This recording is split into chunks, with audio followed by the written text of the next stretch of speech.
Bonjour et bienvenue sur Culture Passion, l'émission du pôle culturel de la radio web de l'UTL 65. Culture Passion ou embarquement immédiat vers la galaxie Culture 65.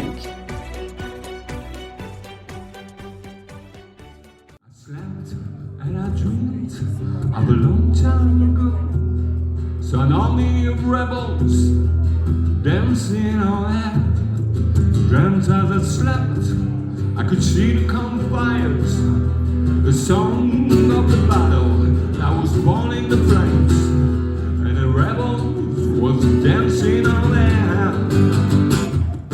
Dance with the gods to the tune of a waltz that was written to be danced on the battlefield. I danced to the tune of a voice of a god, a voice that called. Stand till we fall, we stand till all the boys fall. Bonjour Marc Minelli, alors contente de vous retrouver après notre première rencontre au Paris, donc c'était en septembre je crois, pour le concert que vous aviez donné dans le cadre de la Geste aussi. Alors cette fois-ci vous êtes là pour les 30 ans de la Geste et vous vous produisez deux soirs, donc avec un concert qui avait lieu hier soir pour les Clash, sur les Clash, et un ce soir, David Bowie. Alors, la question que je voulais vous poser, ce sont des chanteurs, enfin un groupe et un chanteur qui vous ont inspiré. Alors, qu'est-ce qui vous a attiré dans les Clash ? Alors écoutez, tous ces gens-là sont avant toute chose des personnages mythiques et de gros repères dans la musique rock. David Bowie est sûrement le plus grand de tous les temps. Il a été beaucoup plus complet qu'un personnage comme Elvis Presley par exemple, mais c'est un peu similaire. Bowie en Angleterre, c'était comme Presley aux États-Unis. Ce sont vraiment des personnages mythiques. Ils sont les raisons pour lesquelles j'ai fait de la musique. Et ce qu'il y a dans les Clash, c'est que c'était un groupe de gens qui au départ n'étaient pas tellement musiciens, mais avaient quelque chose à proposer, un discours, un propos et une générosité qui transmettait à l'extérieur. Et vous les regardiez avec envie en tant qu'Havrais, vous regardiez l'Angleterre et vous alliez même chercher, je crois, leur single. Complètement, en tant qu'enfant du rock du Havre. Moi, tous ces groupes-là m'ont inspiré. J'ai commencé à jouer et je me suis décidé à passer le pas grâce à des gens comme les Clash ou les Sex Pistols. Sex Pistols qui disaient peu importe que vous soyez bon ou mauvais, montez sur une scène, montrez ce que vous savez faire et si les gens s'en vont pas, ça veut dire que vous avez quelque chose. Et je partage énormément cette philosophie-là. C'est une manière de faire. Après, il y a des manières plus académiques, mais c'est pas la mienne. Alors, ce que vous faites, ce sont des hommages, enfin des portraits hommages, je crois que c'est comme ça que vous l'appelez, mais ce ne sont pas des imitations, c'est-à-dire que vous utilisez le texte et les mots pour les mettre un petit peu à votre sauce bluesman. Tout à fait, j'utilise la matière et plutôt que des hommages, effectivement, ce sont beaucoup plus des portraits. Dans le sens où j'essaie de m'approprier les chansons, comme si c'était les miennes, c'est un concert de Marc Minelli, mais à base de chansons des autres. Et c'est pour qui le Café Manqué ? C'est pour moi. Merci. Alors ce ne sont pas des imitations, ce sont mais c'est un hommage que vous leur rendez. Et alors David Bowie, alors c'est vrai que jusqu'à présent, vous êtes quand même assez inclassable, vous êtes difficile on ne sait pas trop, vous êtes dans le blues, mais c'est vrai que c'est très compliqué de vous placer, peut-être parce que vous ne voulez pas non plus, vous aimez être un petit peu en marge, vous n'aimez pas faire les choses d'une manière, être dans une ligne très stricte, vous aimez bien un petit peu... J'aime les gens inclassables de toute façon, je pense qu'on a tous une personnalité et nous mettre toujours dans un tiroir ou dans un cadre, c'est une erreur. Je pense qu'un quelqu'un comme David Bowie est absolument inclassable aussi. Il a fait toutes sortes de musiques. Les musiques différentes étaient son outil. Et en même temps, sa personnalité, c'était sa personnalité. Alors bon, j'ai bien évidemment pas la prétention d'approcher d'aussi loin qu'on puisse penser le talent de ces gens-là. Je suis très très loin derrière, mais je les ai écoutés très longtemps, un peu toute ma vie, et je pense m'approcher des chansons en tout cas, parce que c'est des chansons que je connais très très bien. Et puis en revenant effectivement au texte et en enlevant l'arrangement, on découvre énormément de choses et on découvre des choses nouvelles. Alors pour David Bowie, vous avez choisi des chansons connues, mais vous avez aussi choisi des chansons un peu plus obscures. Il y a beaucoup de chansons connues parce que bon, c'est un concert, les gens n'ont pas forcément à la maison toute la discographie de David Bowie. Donc je me permets de temps en temps une petite chanson qui est un peu plus inconnue, dirons-nous. Mais ce que j'aime, c'est faire des chansons connues, les faire à ma manière. Comme ça, les gens ont leur repère. Ils ont déjà entendu la chanson à la radio. Comme une chanson comme Let's Dance, par exemple, tout le monde l'a entendue et réentendue. Et moi, je la fais juste avec la guitare. Ça devient une de mes chansons. Oui. Et alors, de toute manière, il faut quand même être un performeur, ce que vous êtes, pour restituer ces répertoires. Et alors, j'ai vu que tous les jours, vous êtes quand même un travailleur acharné, parce que tous les jours, vous travaillez et vous chantez 1 heure par jour. Oui, c'est un peu comme un sportif. Je pense que c'est un entraînement. C'est un entraînement, tout à fait. Je joue les chansons d'une manière ou d'une autre, le matin ou le soir. Enfin, même parfois c'est beaucoup plus qu'1 heure, mais ça fait partie du travail et de l'entraînement justement. Ouais. En tout cas, c'est intéressant. Je vous ai entendu hier soir, et donc ce soir, on va découvrir en interprétant les textes de David Bowie. Alors, est-ce que c'est aussi parce qu'il y a quand même un côté engagé dans leurs textes? Est-ce que c'est ce qui vous a séduit dans leur répertoire? Alors, il y a un côté engagé dans les textes des Clash, c'est indéniable. Ce sont des gens de gauche, ce sont des gens qui veulent changer le monde et ils ont un idéal. Ils dénoncent tout ce qui peut être injuste, tout ce qui peut être faux, pas seulement dans la société anglaise, mais dans l'être humain en général. Et c'est formidablement intéressant d'entendre ça dans des chansons pop. Bowie est beaucoup moins engagé. Bowie, c'est des chansons différentes, ce sont des univers qui diffèrent à chaque chanson. Et c'est très intéressant aussi, mais c'est beaucoup plus cinématographique, je dirais. Oui, c'est différent, effectivement. Et alors, j'ai vu que votre dernier album, donc, qui s'appelle, je crois, Sweet Home, pardon. Donc, c'est quelque chose que vous avez écrit pendant le contexte sanitaire que l'on a connu. Je crois que vous avez été recherché dans vos archives. Exactement. Des choses que vous aviez déjà enregistrées, que vous aviez réadaptées. Alors, est-ce que ça vous a fait prendre conscience aussi qu'il était bon parfois de revenir chez soi? Ah, ça m'a fait prendre conscience qu'il était bon de revenir chez soi. Et ça a fait la même chose à peu près à toute ma famille, parce que, bon, on a la chance de vivre dans un endroit pas trop désagréable, on a la chance d'avoir un jardin. Il faisait beau à cette période-là et on était absolument ravis d'être ensemble, alors que ça n'arrive pas tout le temps. Parce que moi, je suis toujours à droite à gauche, mes enfants aussi, et ma femme également. Donc c'était une période comme ça, où on a fait beaucoup de rangements, où on a fait on est beaucoup revenu sur nous-mêmes. Et forcément, dans le rangement, j'ai retrouvé toutes mes vieilles cassettes. Vous savez, les choses qu'on rembobinait avec un stylo quand ça marchait pas. Je me suis occupé de tout ça et puis j'ai découvert pas mal de mélodies intéressantes. Donc j'en ai travaillé une quinzaine à peu près. Et mon fils, qui est plus ou moins traducteur, m'a réécrit des textes. On a amélioré un peu l'histoire.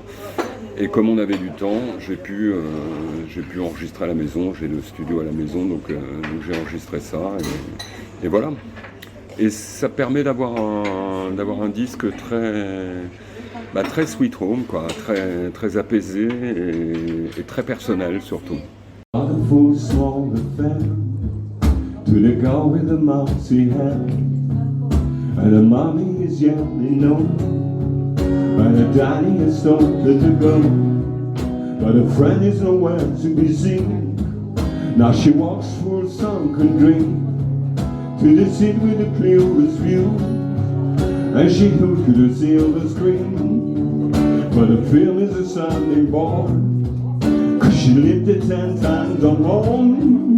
She could spit on the eyes of fools as they answered the book of songs. Oui. Et alors je crois avoir lu aussi que vous aviez eu un gros problème de santé qui vous a peut-être amené à la réflexion et qui vous a permis peut-être d'avoir un peu plus de sagesse. Mais vous êtes très très bien renseigné. Je ne sais pas d'où vous tirez vos sources, mais j'ai préparé l'interview, c'est pour ça que je suis. On sent la journaliste. Que je ne suis pas. Bien sûr, mais ce sont les meilleurs. Regardez, moi je suis pas musicien et je suis pas mauvais. Comment dirais-je, oui, problème de santé, bah oui, j'ai eu un problème de santé qui finalement se révèle être une chance parce que c'était un warning. Je suis quelqu'un qui picolait pas mal, qui fumait comme un pompier, et du jour au lendemain j'ai arrêté tout ça parce qu'on m'a dit que c'était pas bon pour moi, quoi, et que ça allait pas durer très très longtemps si je continuais dans ces bêtises-là. Donc, enfin, ces bêtises, moi je juge pour moi uniquement.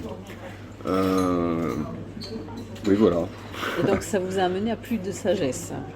Bah forcément, je pense que quand on frôle la catastrophe, il y a deux manières de faire. Soit on en cherche une autre, ou alors on prend un peu de plomb dans l'aile et puis comment ils disaient les parents là, de graines. Je sais plus, il y a une expression pour ça, prends-en de la graine, quelque chose comme ça. Bon, voilà, j'ai pris de la graine. Hein. Et alors vous avez aussi une conception un peu différente par rapport à la distribution des disques, puisque je crois que vous êtes hors circuit normal. Enfin, vous aimez bien les faire passer par des petits circuits ou les vendre vous-même. Même j'ai vu qu'on pouvait même les acheter par Facebook. Tout à fait, oui. De toute façon, le circuit de la distribution du disque est très très restreint maintenant. On ne trouve en magasin ou à portée de main que les choses qui marchent, qui passent à la télé, les choses qui font de l'argent, quoi. Donc moi je suis assez fâché contre ce système. J'ai pas mal collaboré avec tout le monde, j'ai travaillé avec les éditions chez Universal et tout ça. J'ai plus envie de faire ça. J'ai envie d'enregistrer des disques exactement comme je les entends, d'avoir des pochettes de disques que j'ai décidé moi-même, voire parfois j'ai pris la photo, la photo de Sweet Home, je l'ai pris sur mon ordinateur pendant une soirée où j'étais DJ. Et voilà, elle est floue et je me suis dit de toute façon c'est un luxe, mais je vais mettre une photo floue parce que telle est mon envie et telle est ma décision, ce que je ne pouvais absolument pas faire dans une maison de disques. Ouais. Voilà, il y a toujours quelqu'un pour décider que l'idée que vous venez d'avoir n'est pas la bonne. Donc là c'est la liberté. Et alors, est-ce que cet album correspond à cette notion que vous avez maintenant d'un monde qui est devenu imparfait et surtout qui ne laisse pas beaucoup d'espérance? Alors, le monde n'est pas devenu imparfait. Je pense que le monde a toujours été imparfait, mais avant, l'imperfection était une marque de personnalité. Et Et puis l'imperfection en général c'est intéressant parce que jamais rien n'est parfait. Mais non, le monde est devenu complètement stupide. À partir du moment, je sais pas, je vais prendre les transports. Pour venir ici, j'avais 3 heures de retard. Mais j'avais 3 heures de retard. Pourquoi ? Parce que j'ai pris un premier train qui était de la marque Inouï. J'ai pris un deuxième train qui était de la marque Ouigo. Et le troisième train était un TER. Donc entre les trois, ils ne s'accordent tellement pas. C'est des boîtes différentes, que voilà, le dindon de la farce, c'est moi, et je considère que ce monde est stupide. Je n'irai jamais chez McDonald's manger des frites en sachet, j'irai jamais boire le café dans un gobelet en carton chez Star, truc là. Starbucks, ouais. Enfin tous ces trucs américains, quoi.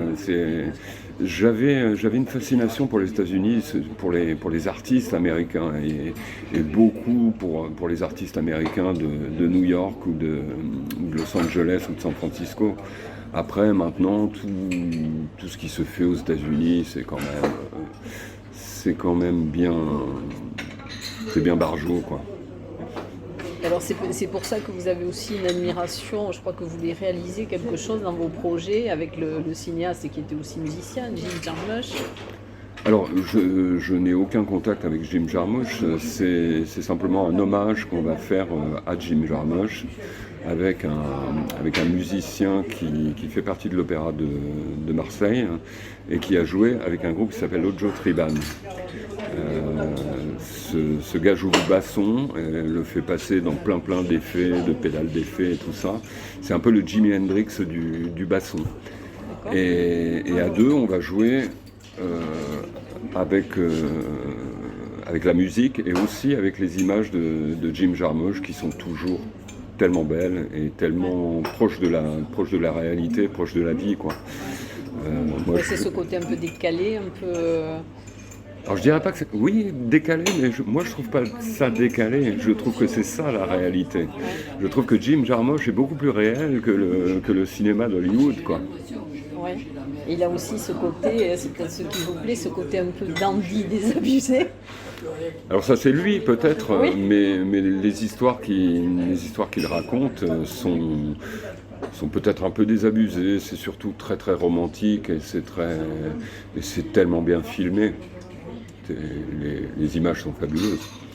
On a revisionné tous les films pour faire cette histoire-là et on est tombé sur des choses incroyables, sur Strangers Than Paradise, sur Down by Law, sur pas mal de films que j'avais pas vus depuis la première fois, quoi.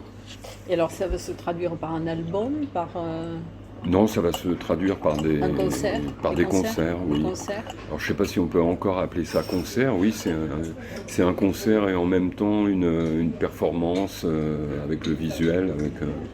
C'est pas un ciné-concert, c'est un portrait de Jim Jarmusch avec des images. Voilà.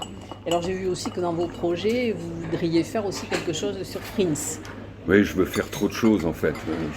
J'ai trop faim de choses nouvelles. C'est bien. Le portrait de Prince est fait, je l'ai déjà joué une fois.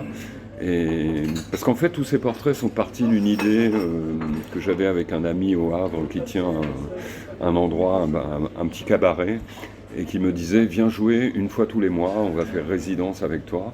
Et je voulais pas jouer tous les mois le même répertoire. Je pense qu'il y aurait eu de l'ennui au bout d'un moment. Donc je lui ai proposé de jouer un artiste différent chaque mois. Je savais pas ce que j'avais dit parce que chaque mois il y a quand même un mois de boulot pour sortir quelque chose qui tient la route. Donc voilà, ça se fait petit à petit. Après le prochain je sais pas ce que ce sera. Il y a eu un portrait de Dylan, il y a eu un portrait de Prince, il y a le Clash Bowie. Il y a Tom Waits, tous les gens que j'aime en fait, ma discothèque. Et donc, alors si vous avez été invité par Pierre Dominguez, je suppose que vous avez peut-être fait des passages il y a très longtemps à la GESP.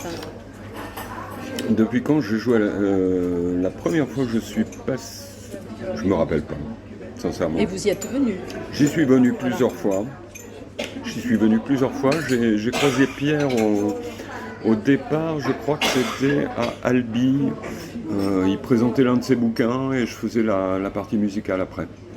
Et bon, ben, on s'est liés d'amitié et puis c'est parti comme ça. Et c'est un peu comme ça que je travaille. Je rencontre des gens et je travaille très très souvent avec eux et je travaille plusieurs fois avec eux. Et mon réseau se monte comme ça. Je suis très très heureux de cette manière-là. Oui, c'est hors circuit normal. Ouais, ce qu'on appelle le hors circuit commercial, quoi. Commercial, voilà, commercial. Parce que effectivement, alors je vends beaucoup moins de disques qu'à une certaine époque, mais je pense que la quantité n'est pas importante Vaut mieux la qualité. J'espère que je m'adresse à des gens de qualité. En tout cas, j'ai le temps de discuter un peu avec eux, de les éclairer un petit peu sur ce qu'il y a dans le disque, de signer des dédicaces. Enfin, c'est un peu plus comme ça se passe un peu plus comme un auteur de bouquin maintenant. Oui, mais c'est important le contact avec le public parce que vous devez avoir des retours aussi. Je trouve ça primordial. De toute façon, c'est comme ça que j'ai envie de bosser. Donc cette volonté de liberté me permet de travailler de cette façon-là. En tout cas, merci Marc Minelli de m'avoir accordé ce temps avant votre concert de tout à l'heure. Eh ben, merci et je à vous vous. Remercie, je suis ravie en tout cas de vous avoir réinterviewé. Merci à vous et puis on se dit à la prochaine fois alors. À la prochaine fois, voilà, j'ai mis 203. Ok, au revoir. The lion went to the bar. A couple of drinks on the house of his head. I'll tell you who you are if you tell me to my car. Boy, thanks for hesitating. This is a key shop. Boy, thanks for hesitating. You never know the real story. Just a couple of drinks. You get up and sleep.